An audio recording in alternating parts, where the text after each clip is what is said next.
right, everyone, pull up a chair and grab a drink because we need to talk about the public execution of a brand that took place on live television.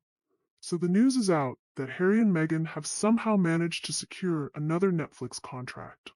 But let's be brutally honest about what this is. The reality is, this is, in my opinion, a face-saving exercise for Netflix, and the words echoed like a gavel striking down in judgment. On a show called Plank of the Week, broadcaster Mike Graham did what so many of us have been whispering, but few in the mainstream media have dared to say so bluntly. He called Meghan Markle a total flop.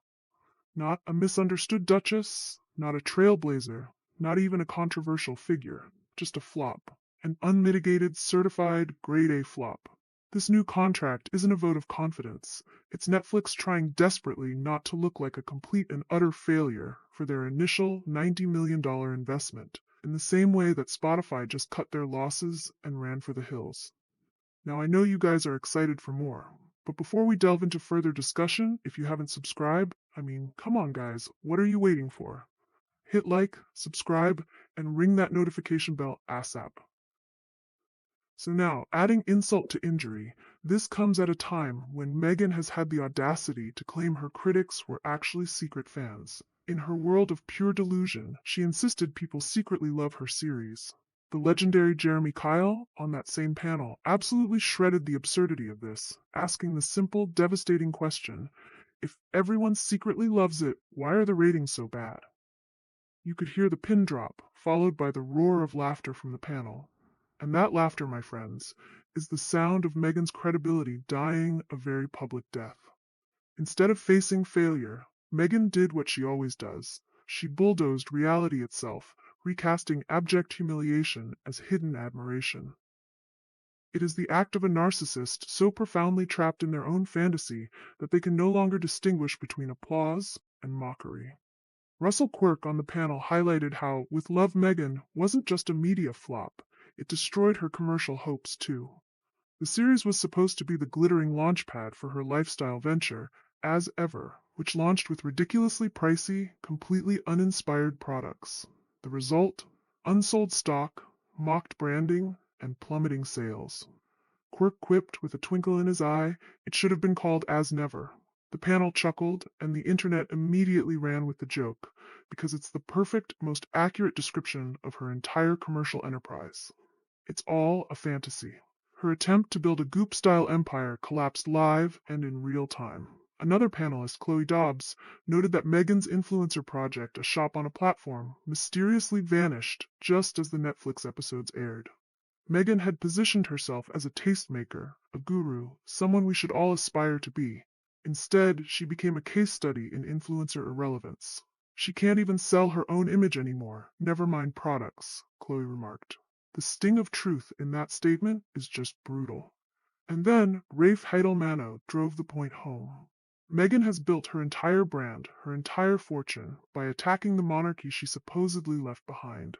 She insists she doesn't need the royals, that she is an independent woman who forged her own path. Yet every single Netflix project, every single Spotify podcast, every single interview references her time as a duchess. Mike Graham mocked her blatant double standard. She says she's independent, but she's still cashing checks with Windsor written all over them. The hypocrisy is just staggering. She wants to wear the crown when it suits her wallet, but then spits on it when it suits her victim narrative. You simply cannot have it both ways, but she is so arrogant that she believes she can. Perhaps the harshest and most accurate judgment of all came when the panel unanimously agreed that Meghan isn't even controversial anymore. She's boring. That is the single most terrifying word for a celebrity. Hated is fine, controversial is great, it generates clicks. But boring? Boring is the death knell. Audiences have grown tired of the recycled victim narratives, the word salad speeches about empowerment, the endless cycle of grievance and self-promotion. At least Diana had charisma and mystery, Graham remarked. Meghan has hashtags and flops. And the roast didn't spare Harry. Oh no. Jeremy Kyle called him Meghan's +1. A man dragged from project to project, his face a permanent mixture of confusion and terror. His once proud image as a soldier prince, the founder of the Invictus Games, has been bulldozed into a caricature. From Invictus to Invisible, Kyle jabbed. He's now just the guy holding Meghan's handbag. And the numbers back it up.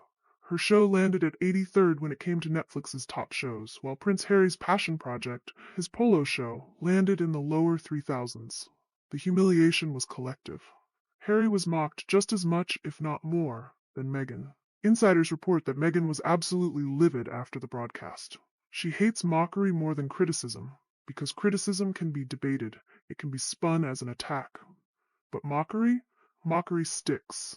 Being laughed at on national television is worse than being attacked because it means people don't fear you anymore. They don't respect you, they dismiss you. But Meghan's rage doesn't erase the laughter. And what are they getting with this new face-saving contract? Get ready, because here comes the Meghan Markle Christmas special. That's one of the big gets. A Meghan Markle Christmas. I can only imagine the curated perfection, the saccharine sweetness, the complete and utter lack of genuine Christmas spirit. It will be another performance, another exercise in brand building. And in the middle of all this, what do we hear from Meghan in an interview clip? We hear about her daughter, but Lily is now teething. So you didn't sleep last night? Well, she's a good sleeper, but the teeth are coming in. So, any moms will understand that. You just have so much sympathy for them. Do you see the play? Do you see the manipulation? When the professional world is crumbling, when your brand is being publicly executed, when you are being called a total flop, what do? You pivot to emotion. You play the relatable mom card. You toss out a little anecdote about teething to try and disarm the critics and garner sympathy. It is a pathetic, transparent, and frankly insulting tactic. We are not talking about your parenting skills. We are talking about your professional failures, your hypocrisy, and your delusions. But for a narcissist, any form of attention, even sympathy solicited under false pretenses, is better than being ignored. The most devastating reality is this: Hollywood has lost interest. After Spotify's abrupt termination of her podcast deal, and now the Netflix flop, Meghan's credibility as a media figure is absolutely shattered. Producers see risk, not reward. Once credited as the new Diana, Meghan is now viewed as yesterday's headline, a celebrity whose relevance is fading by the day. Mike Graham's roast wasn't just a joke, it captured the mood of Hollywood boardrooms. Meghan Markle is more trouble than she's worth. If Meghan has become the flop, then Harry has become the sideshow. Once a soldier prince, he's now reduced to a plus one in Meghan's endless self-promotion. His silence during her failures makes him look weak, complicit, and utterly humiliated. The real danger for Meghan now isn't hostility, it's apathy. Once she could spark global debates with a single interview, but now the reaction to her latest show is rolling eyes and shrugs. Even in America, where sympathy once ran deep, Meghan fatigue has set in. The arc of her fall is brutal. In 2021, she sat beside Oprah, delivering what she thought was history-making testimony. Fast forward to today, and she's being openly mocked on Plank of the Week as a flop. That transformation from revered victim to ridiculed failure is Meghan's true legacy. The bulldozer didn't build an empire, it flattened her own brand into dust. And this is where the permanence of it all sinks in. Once a public figure becomes the subject of open ridicule, the laughter tends to linger far longer than the applause ever did. Meghan Markle may rage behind the scenes, convincing herself that critics are secret fans, but the panel's mockery captured a deeper truth. She has crossed the line from feared disruptor to public punchline. And this is where reputations truly collapse. Hollywood doesn't invest in celebrities who inspire yawns.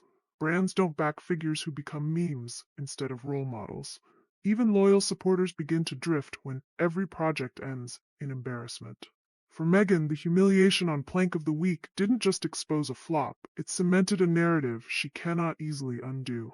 Harry's silence just makes it all worse. With every roast, every panel laugh, he looks less like Diana's son and more like Meghan's shadow. If mockery becomes their defining legacy, history won't remember them as bold or groundbreaking, only as the couple who bulldozed their own credibility until nothing was left. Because once you're laughed at, the fall isn't just steep, it's final. And Meghan Markle now finds herself at the bottom of that cliff, all alone in the rubble. So the new Netflix deal isn't a lifeline, it's an anchor, dragging them further down into the depths of irrelevance. A Christmas special? Really? After everything? That's the big idea. It's proof that there are no new ideas. There's just a desperate recycling of the same old tired brand, hoping that a bit of tinsel and some festive cheer will distract us from the fact that the entire enterprise is hollow. But we are not distracted. We see it for what it is. And what Mike Graham and that panel did was simply to say the quiet part out loud. They gave voice to the millions of people around the world who have watched this car crash in slow motion. Meghan Markle is not the success story she claims. Her shows fail, her brands collapse, her hypocrisy is exposed, and her delusions make her ridiculous. And worst of all, the public no longer cares enough to be angry. They laugh. They mock. They roll their eyes. For Meghan Markle, being roasted on live TV wasn't just another bad headline. It was confirmation that her empire is rubble, her brand is hollow, and her critics, not her secret fans, are the only ones still paying attention. Now, that panel on the show ended with a question to the public, and I want to put it to you, my brilliant community. Was Mike Graham absolutely right? Has her brand been bulldozed beyond repair? Drop your verdict in the comments. Write total flop if you agree. Graham nailed it and she is beyond saving. Write too harsh if you think for some reason she still deserves another chance. And what about Harry? Is he nothing more than Meghan's plus one, a sideshow duke, dragged into her failures? Or is there still hope for him to rebuild his identity?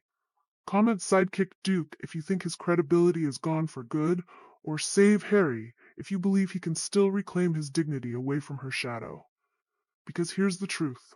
Meghan's narrative isn't being written by her PR team anymore. It's being written by us, by the public.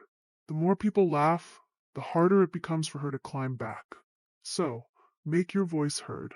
And don't forget to like, subscribe, and hit that notification bell, because this story is far from over and the fall is only getting steeper. Ta-ta, and bye for now.